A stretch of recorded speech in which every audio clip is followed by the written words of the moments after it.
Hello, I'm Matthew Yu, and this is a recording for my persuasive speech.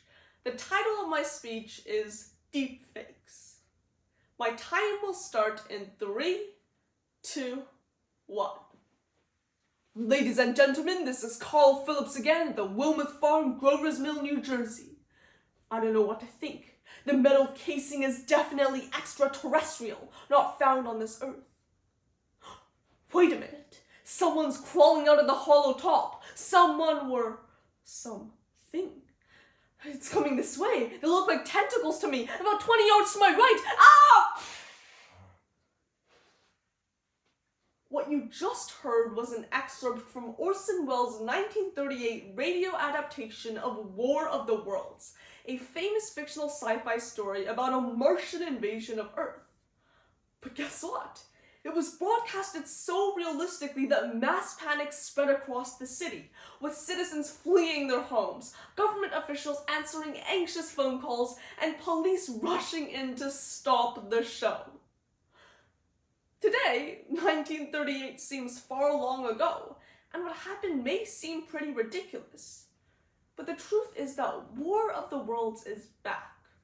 This time, though, it's been reincarnated into a new form. Instead of radio, we have social media. Instead of listening, we watch. Instead of fake, deep stories fooling people's minds, we now unleash deep, fake stories. Good afternoon, everyone. If you've been on the internet for the past 5 years, you've probably seen videos of Tom Cruise golfing, Kendrick Lamar morphing his face into Kobe Bryant, and Barack Obama cursing at Donald Trump. But what do all of these videos have in common? Though they look realistic, they were all created by deepfakes. Deepfake technology allows people to digitally alter someone's face, voice, or other characteristics in order to make them appear as someone else. The term actually originated in 2017 from a Reddit user who combined the phrases deep machine learning and fake to create deepfake. And today, I, a real, genuine human being on this recording, will be explaining the pressing issues of deepfakes in our technology and our society, as well as offer solutions to prepare ourselves for the future. You may think only government computers or top-secret organizations can make deepfakes, but actually anyone, including you, that has a computer and an internet connection can create one. You can use sites such as Deepfakes Labs to create deepfake content to your own face and voice. All you need is a pre-existing pool of data. If someone wanted to create a deepfake of me, they can take images of my face from my Instagram page, from past photos, or from each frame of this recording of my speech. Then the computer will gather all the data and seamlessly plant it onto someone else's body in a certain arrangement. But the problem starts when people use deepfakes to abuse others. First, deepfakes can be made of others without their consent. This can be as simple as making a falsified video of a friend as a prank, but can be as severe as editing celebrities' faces onto pre-existing pornographic videos. It's been used to put the faces of Emma Watson, Gal Gadot, and Angelina Jolie onto female porn actors. In fact, this problem is so pressing that a 2019 study conducted by Deepfakes Labs found that out of all the deepfakes on the internet, 96% of them were pornographic, accumulating a combined 143 million views on top websites. The one thing we are all supposed to have a right to control is our own body. We should decide ourselves what we look like, how we act, and what we say.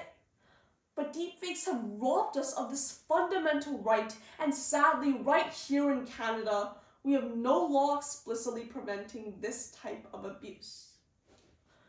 But it's not just celebrities who can become victims to deepfakes. Even though most of us don't have to worry about our likeness being stolen, our money is a prime target. Much like everything else in the world, people immediately started using it to profit off of others through manipulation. Deepfakes have been used in social engineering scams, where people believe they are receiving information from a trusted individual, when in reality, deceptive parties are trying to take advantage of them. Just recently in Newfoundland, Canada, a family received a desperate phone call from their son in Toronto pleading for $10,000 to bail him out of custody after hitting a pregnant woman and sending her to the hospital. His worried family immediately pulled out the cash. But little did they know, the voice on the phone was actually a deepfake of their son's voice. They had been scammed. But it's not just them. The truth is, as deepfakes become more convincing and accessible, it's only a matter of time before millions of these scams will creep into our digital lives. Lastly, deepfakes pose a threat to our democracy. They can be used to misrepresent famous politicians, making them say outrageous things they would never believe in. Volodymyr Zelensky supposedly told his Ukrainian soldiers to surrender to Russia. Joe Biden supposedly fell asleep during interviews. And most recently, Donald Trump was supposedly tackled by law enforcement and sent to prison. As US Senator Marco Rubio put it, in the old days, if you wanted to threaten the United States, you needed 10 aircraft carriers, a nuclear weapon, and long-range missiles. Today, all you need is the ability to produce a very realistic fake video that could undermine our elections, that could throw our country into tremendous crisis internally and weaken us deeply. So you may think, if deepfakes are wreaking so much havoc in our society, why not just ban all of them? But despite their flaws, deepfakes still serve a vital role in other areas. It's deepfakes that allowed the Star Wars character Princess Leia to make her way back to the big screens after actress Carrie Fisher had already passed away. Or when families are mourning the passing of a loved one, they can use deepfakes to recreate their face and voice to see what they would be like if they were still alive. So what actions can we take so that the benefits of deepfakes are fully utilized while ensuring that the harms are diminished? I propose two solutions: regulation and education. First, we need to regulate deepfakes. China, for instance, has declared a law that all synthetic media must be labeled with a clear watermark so it can be traced back to the original owner. But regulation can also look like mandating social media platforms to run through online checkers so that deepfake videos aren't uploaded. With new technology like blockchain, which is used in cryptocurrencies, images, audio clips, or videos can be verified and tracked using a decentralized system to see if they've been altered over time. This is exactly what the Deep Trust Alliance has been doing with the multinational corporation IBM. So how does it work? For instance, CNN could sign up for the service, and if they upload a video of Justin Trudeau giving a speech, it would be verified and marked with a seal of authenticity. In order to do this, the Deep Trust Alliance is using blockchain technology to compare content to all other similar instances of it, and then tracking how this video is modified over time. The advantage of blockchain is that each time it completes the tracking process, anyone can go into the ledger and trace where else the content has appeared.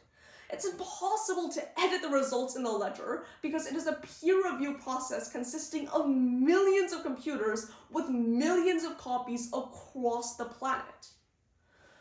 But no matter how hard we try to regulate deepfakes, the technology will continue developing and breaking through barriers.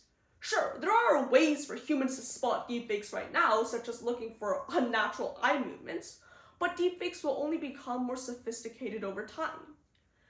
That's why the next best course of action is to educate citizens, not just on the existence of deepfakes, but how to exist in a deepfake world. We need to become more active participants in both our internet serving and our democratic participation. If you see a video of Justin Trudeau claiming he could beat up Xi Jinping in his sleep, the best way to see if it's true is by Googling it. Turn to reputable news sources like Snopes to verify the videos you encounter before spreading them around. And to prevent scams on a communal level, try setting up safe words like cucumber with your friends and family so you can check if your mom is actually being held hostage in Mexico, or a 37-year-old video game addict is just extorting you from his mom's basement. Through these simple steps, we can ensure that deepfakes find their place in the world without creating an information apocalypse. Remember the War of the Worlds story I told you about earlier? Well, in 1938, after its release, people predicted that the radio would become an archaic invention because it could no longer be used to inform real news to real people and... Wait a second. That never happened, did it? So when we talk about deepfakes, we can think about them as a digital version of War of the Worlds. And just like last time, where society found a way to move on, I'm confident that deepfakes will also find their right place in our world. Thank you.